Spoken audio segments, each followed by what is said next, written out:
Meu querido irmão, minha querida irmã, você, meu prezado ouvinte do nosso programa A Voz do Pastor, a liturgia deste domingo de Ramos convida-nos a contemplar o amor infinito de Deus manifestado em nosso Senhor Jesus Cristo, que se esvaziou de si mesmo, não se apegou à sua condição divina e assumiu a condição humana, fazendo-se semelhante a nós, humilhando-se a si mesmo, em total obediência ao Pai, tal como um servo, obedece até o extremo da morte e morte de cruz. No centro da liturgia de hoje está a cruz de Jesus, expressão da total doação de sua vida por amor.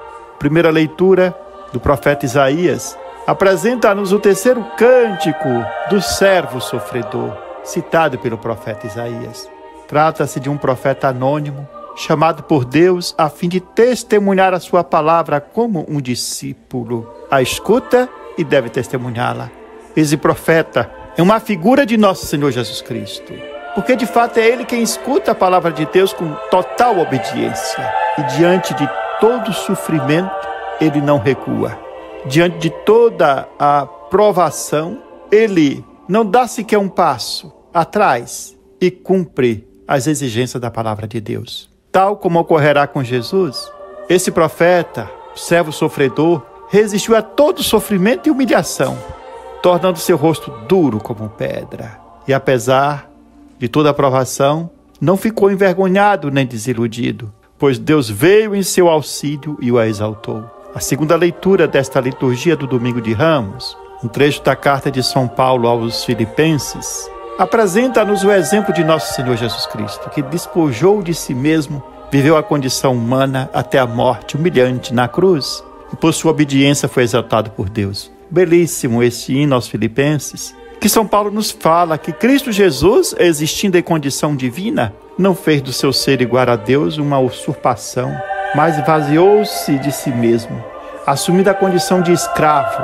e tornando-se igual aos homens. E na condição humana humilhou-se, fazendo obediente até a morte, morte de cruz. Por isso Deus o exaltou acima de tudo e lhe deu o nome que está acima de todo nome, para que ao nome de Jesus todo joelho se dobre no céu, na terra e embaixo da terra, e toda língua proclame Jesus Cristo é o Senhor, para a glória de Deus Pai.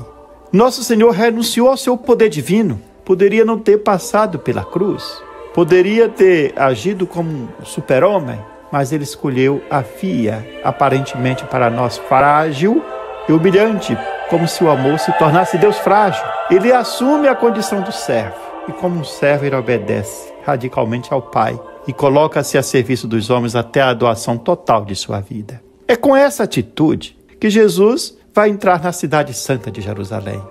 Na liturgia de hoje, há dois momentos que nós celebramos. Primeiro, a entrada triunfal de Jesus em Jerusalém. Depois, outro momento é quando nós lemos o relato da paixão. Observamos que nosso Senhor ele não chegou em Jerusalém num majestoso cavalo, puxando um carro de guerra, como um rei poderoso, como um guerreiro, que com um exército ao seu lado chega para conquistar e subjugar uma cidade. Ao contrário, ele vem manso e humilde, montado no jumento, que nem era seu, que lhe havia pedido emprestado. Vem montado em um animal usado pelas pessoas simples do campo, um jumento que não lhe pertence, mas que ele, para aquela ocasião, havia pedido emprestado. O Senhor precisa dele. O evangelista João narra-nos que naquele momento, os discípulos de Jesus não entenderam o que estava acontecendo. Não entenderam nada, porque nosso Senhor entrou em Jerusalém montado naquele jumento. Mas, depois da Páscoa, quando Jesus foi glorificado, eles se recordaram o que dizem as Escrituras a seu respeito. Eles se lembraram da profecia de Zacarias. Não temas, filha de Sião, eis que o teu rei vem montado no jumentinho. E lá em Zacarias, o profeta continua mais ainda essa profecia, quando ele diz: ele exterminará os carros de guerra da terra de Efraim e os cavalos de Jerusalém. O arco de guerra será quebrado, proclamará a paz para as nações, o seu império irá de um mar a outro e do rio às extremidades da terra.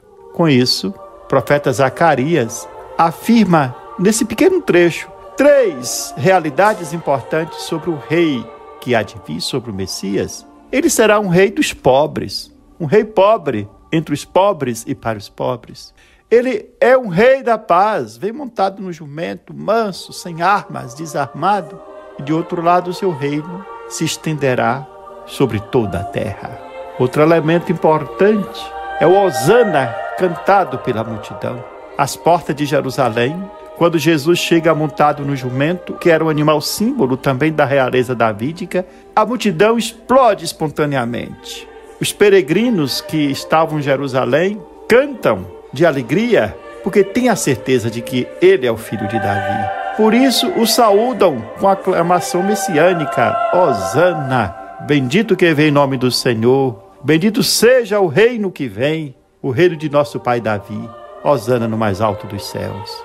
Esta aclamação festiva, que é transmitida pelos 4 evangelistas, é um hino de exultação e exprime a convicção unânime de que em Jesus Deus visitou seu povo e que Jesus é o Messias esperado, com grande expectativa. E esse Messias finalmente chegou. As pessoas que recepcionaram Jesus em Jerusalém com as palmas nas mãos e estenderam seus mantos pelos caminhos, viram nele o Messias, o Salvador prometido, reconhecendo-o como aquele que vem em nome de Deus e que torna Deus visivelmente presente no meio do seu povo.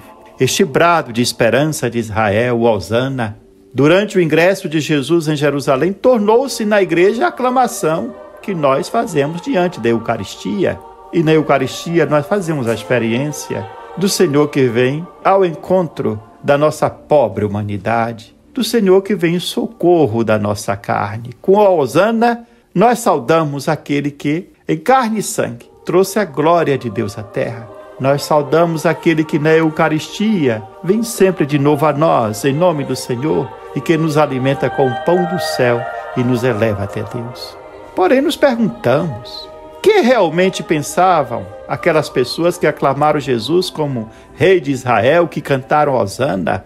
Certamente tinha sua própria concepção do Messias e de como ele deveria agir. O esperava como um rei prometido pelos profetas. Esperava um rei forte, um rei dominador, que fosse instaurar a monarquia davídica com novas bases, com poder ainda mais forte que Davi. Não foi por acaso que a multidão em Jerusalém, quando esta perspectiva havia sido frustrada, Jesus não se apresenta como um rei dominador e ele foi preso. Pouco dia depois, diante de Pilatos, poucos dias depois, após ter proclamado hosanas e acolhido Jesus com hosanas, aquela multidão grita diante de Pilatos: crucifica-o! Quando Pilatos os havia consultado: que quereis então que eu faça com o rei dos judeus? E perguntado mais uma vez, a multidão grita ainda com mais força: crucifica-o! Até os próprios discípulos de Jesus e os outros que o tinham visto e ouvido ficaram mudos e confusos naquele momento. Nosso Senhor ficou radicalmente só, na extrema solidão. Na realidade, a maioria das pessoas ficou decepcionada com o modo pelo qual Jesus escolheu para se apresentar como Messias e Rei de Israel. Não esperavam que o Messias e o seu reino passariam pela cruz. Mas a cruz de Nosso Senhor não é sinal de fracasso.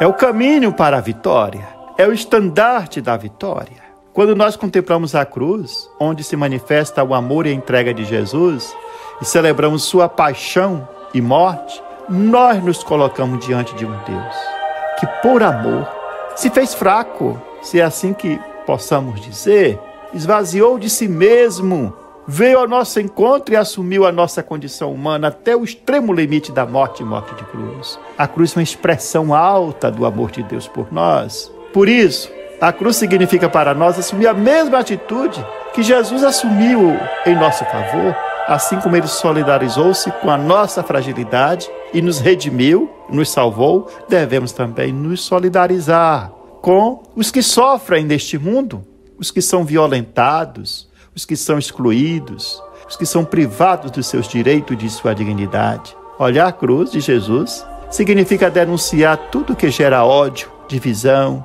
que provoca medo entre as pessoas. Significa denunciar essas ideologias de morte. E então, nos comprometer a fim de evitar que as pessoas continuem crucificando umas às outras. Significa, portanto, ao contemplar a cruz, aprender com nosso Senhor Jesus Cristo. a entregar a própria vida por amor. A cruz nos levanta a pergunta a respeito da nossa própria fé. Afinal, quem é Jesus de Nazaré para nós? Que ideia nós temos do Messias, do Salvador? Que ideia nós temos de Deus? E esta é uma questão muito importante, que não podemos evitar, pois precisamente nesta Semana Santa, nós somos chamados a seguir o nosso Rei, que escolheu a cruz como trono e uma coroa tecida de espinhos. Olha como se apresenta o nosso Rei. A cruz, o trono, a coroa é uma coroa de espinhos. Nós somos chamados a seguir o Messias, que não nos garante uma felicidade terrena fácil, mas nos aponta para o céu, uma felicidade celeste, eterna, que é a bem-aventurança que Deus tem para nós. Por isso, nós devemos nos perguntar quais são, de fato, as nossas reais expectativas, quais são os desejos mais profundos que nos animam a celebrar o Domingo de Ramos e iniciar a Semana Santa. Que o Senhor, portanto, nos ajude e nos conceda que possamos viver esta Semana Santa como um grande exercício espiritual em que nos identificamos com a cruz de Cristo e assumimos as suas mesmas atitudes no nosso seguimento como discípulos e discípulas de nosso Senhor Jesus Cristo.